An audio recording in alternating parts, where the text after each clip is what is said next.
Guys, good evening and welcome back to the new blog. ಇವಾಗ time 7:15 ಇದು ನಮ್ಮ ಸೆನ್ನಿದು. ಇವಾಗ ಹೋಗ್ತಿದ್ದೀವಿ ನಾವು ಧರ್ಮಸ್ಥಳ ಕಡೆ. ನಾನಿವಾಗ ಪ್ರೆಸೆಂಟ್ ಇರೋದು ಮಂಗಳೂರಲ್ಲಿ. ನಿಮಗೆ ಇನ್ಸ್ಟಾ ಸ್ಟೋರಿ ಎಲ್ಲ ಫಾಲೋ ಮಾಡಿರೋರಿಗೆ ಗೊತ್ತಿರ್ತದೆ, ನಾನು ಒಂದು 2 ಇಯರ್ಸ್ ಸ್ಟಡಿ ಪರ್ಪಸ್ ಮಂಗಳೂರಿಗೆ ಶಿಫ್ಟ್ ಆಗಿದ್ದೀನಿ. ಇವಾಗ ನಾವು ಹೋಗ್ತಿರೋದು ಧರ್ಮಸ್ಥಳಕ್ಕೆ. ಇಲ್ಲಿಂದ ಮಿನಿಮಮ್ 2.5 hours ಅಂತೂ ಆಗೇ ಆಗ್ತದೆ. ಸೊ ಬೇಸಿಕ್ಲಿ ಹೋಗೋಣ.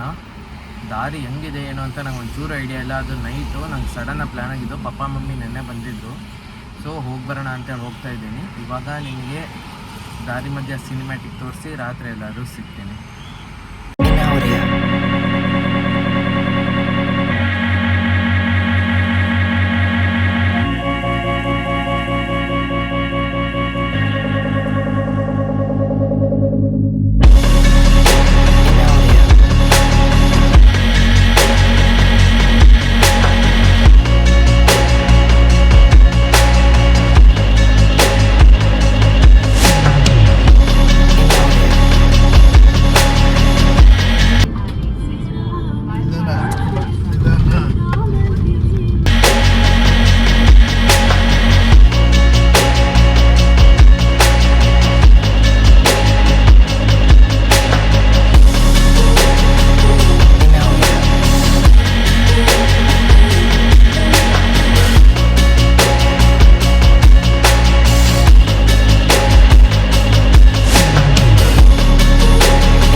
ಟೈಮ್ ಇವಾಗ 9:30 ಆಗ್ತಾ ಬರ್ತಿದೆ ಆಲ್ಮೋಸ್ಟ್.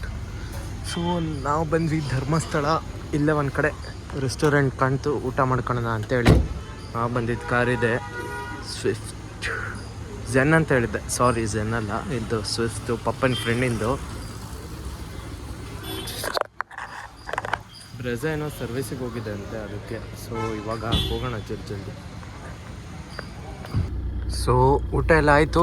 ಇದೇ ಒಂದು ಹೋಟೆಲ್ ನೇಮ್ ನೋಡ್ಕೊಳ್ಳಿ, ಹೋಟೆಲ್ ಅಕ್ಷಯ ಅಂತ. ಇವಾಗ ಹೋಗ್ತಿದ್ದೀವಿ ರೂಮಿಗೆ. ಇವಾಗಂತೂ ದರ್ಶನ ಸಿಗಲ್ಲ, ಬೆಳಗ್ಗೆನೇ ಸಿಗೋದು. ಸೊ ಇವಾಗ ರೂಮಿಗೆ ಹೋಗಿ ರೆಸ್ಟ್ ತೊಗೊಂಡು ಬೆಳಗ್ಗೆ ಹೋಗೋದು.